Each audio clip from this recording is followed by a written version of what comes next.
पापा ये बतावा कि गरीब तो गरीब, लेकिन गरीब तो परेशान है ये है, लेकिन ये अमीर आदमी भी कहाँ परेशान है? अच्छा, गरीब क्यों परेशान है? गरीब के अमीर के परेशानी चाहे गरीब के परेशानी छोड़ो, दोनों बराबर। हाँ, इंसान आज की तारीख में हाँ, जरूरत से ज्यादा बुद्धिमान और जरूरत से ज्यादा उसको चतुर हो गए। अच्छा, चतुर अधिक हो जाने से क्या होता, तकलीफ क्या होता मालूम है? क्या होता है? उनको तकलीफ ये है कि किसी धर्म को नहीं मानते। समझ में आया? वो धर्म को नहीं मानते, वो सिर्फ अपना, वो हमारा फायदा कहाँ से है, सिर्फ वही उनके दिमाग में रहता है। ये चतुर आदमी काम है। अच्छा, और ज्ञानी जो होते हैं, ज्ञानी अलग चीज है। चतुर और क्या मैं बोला, ज्ञानी। हाँ, ज्ञानी अलग चीज है, ज्ञानी की बात अलग है। चतुर जो होते हैं वो अधर्म को नहीं मानते, धर्म को नहीं मानते। हाँ, धर्म को नहीं मानते। इसीलिए जो है वो ये इनके दिमाग में वो या तो जो हम करेंगे वही सही। तो इसमें क्या होता है, आपके बनाने में और परमात्मा को बनाने में दोनों बहुत ज्यादा फर्क है। दोनों में बहुत ज्यादा फर्क है। आप बनाएंगे तो घर महल बनाएंगे, घर में सोना चांदी बनाएंगे, खेती बाड़ी बनाएंगे, लेकिन परमात्मा जो अगर बिगाड़ना चाहेंगे तो उनके पास, अच्छा दूसरी बात है ये कष्ट का जो बताया मैं भूल गया, कष्ट का जो है अनेक रूप है, अनेक रूप है, इसका रूप अनेकों लाखों रूप है। कष्ट का अनेकों रूप है। वो जो है आप संपत्ति से उसको मिटा ही नहीं सकते। कुछ तकलीफ ऐसा, संकट ऐसे होती है आप संपत्ति से मिटा नहीं सकते। तो ये उसका परेशानी को ज्यादा करके यही है कि आदमी जरूरत से ज्यादा बुद्धिमान हो गया आज के तारीख में। पहले भी थे, लेकिन पहले का हिसाब किताब अलग थे। छोटे बड़े की इज्जत करते थे, किससे क्या बोलना है वो सोचते थे, चोरी बेईमानी करने में सोचते थे। लेकिन आज तारीख में जो है अपना स्वार्थ के लिए जो परेशान है, तो इसीलिए दुख का कारण यही है। और दूसरी बात, पहले की मान लीजिए कि जो है अभी समझ लीजिए शादी ब्याह में पहले का विचार इतना सही था कि शादी ब्याह में जो औरत लोग पुराने लोग गाना गाते थे, गीत गाते थे, उस समय भी ज्ञान के बात होता था। उस समय में ज्ञान के बात होता था। एक दो लाइन अगर सुना पाए तो। हाँ, सुनाता हूँ ना। ज्ञान के बाद जैसे मान लीजिए कि पहले शादी ब्याह में लोग पुरानिया लोग गाते थे कि पुरानी तर्ज है, तो गाते थे लोग, अरे के थुआ के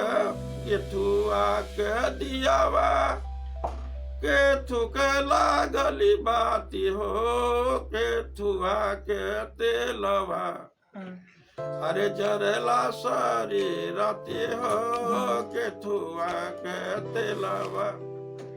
अब सुनो, ये तो सवाल हो गया, अब जवाब। पहले के पुरानिया लोग गाते थे उस भक्ति हिसाब किताब में, तो अभी हम बता रहे, ये तो सवाल हो गया। अभी तो सवाल हो गया, मतलब जवाब में बता रहे, उसका जवाब पहले का आज के भी उत्तर बना। धर्म के दिया करम में के बाती हो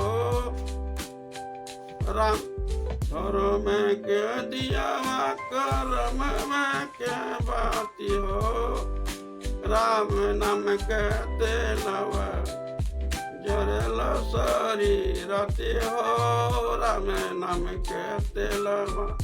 उस समय शादी ब्याह में भी लोग भगवान को याद करते थे। ऐसी अब आज के तारीख में लोग जो गीत गाना गाते हैं वो गाने वाला भी समझता है, सुनने वाला कोई नहीं समझता कि क्या गा रहा है।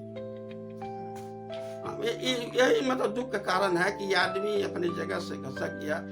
सही रास्ता पकड़ने का बोलो तो अगर बोल दो तो उनको गुस्सा आता है। अपनी मर्जी चलेंगे तो उसी में उनको खुशी है। तो दुख का कारण सबसे बड़ा ये है। मतलब कहने की बात है कि आदमी स्वार्थी हो गया है।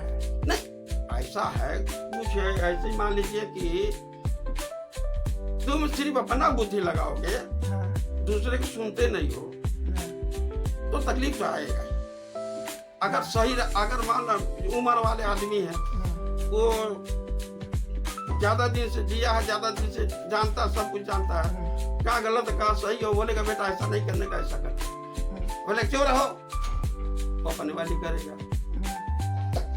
ऐसा एक कहानी याद आ गया मेरे को। नारद मुनि आकाश मार्ग से जा रहे थे, आकाश मार्ग से जा रहे थे, नजर घुमाए तो देखे नीचे जो है रोड पर आदमी बहुत जमा थे।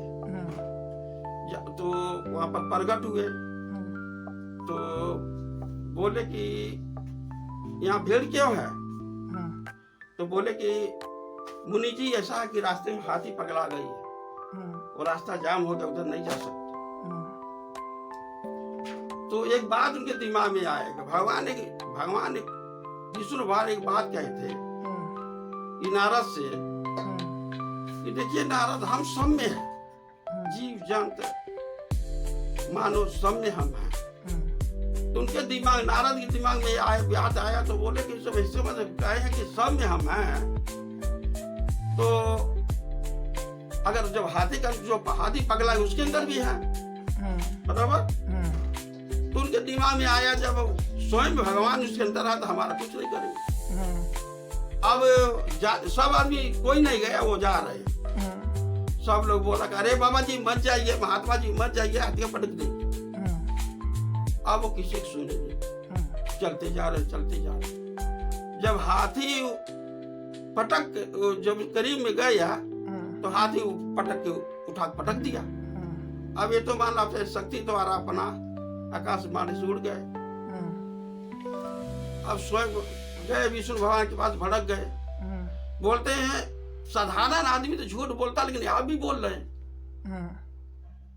बोला क्या हुआ नारद जी, बताइए तो क्या बात है, आप बहुत क्रोधित में लग रहे हैं। कहना ये बताइए, आप हमें कहे थे कि सभी जीव में हम हैं, तो जिस हाथी पगलाई थी रास्ते में उसमें आप थे? तो बोला हाँ थे। तो आप हमने आपको क्या बिगाड़ा? मैं तो सीधा रास्ता पकड़ के जा रहा था, आपकी तरफ देखा भी नहीं, लेकिन हमको पटक के उठा के पटक दिए। हमारा दोष बताइए, क्यों पटक दिए हमारा?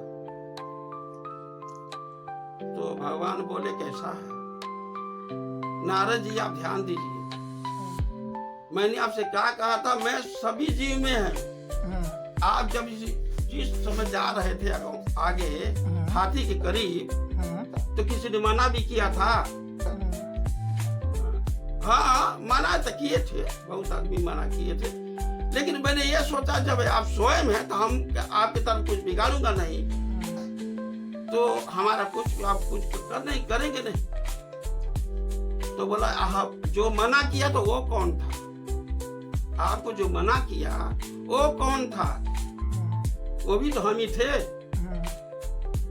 तब जाके नारद के मुनि के दिमाग खुला, बोला हाँ प्रभु, आप मान गए। आप हमारे कन्या में यह है बाबू, हो जो 10 के लंजन में अगर बुरा है वो काम मत कीजिए, आगे चल के पछताना होगा।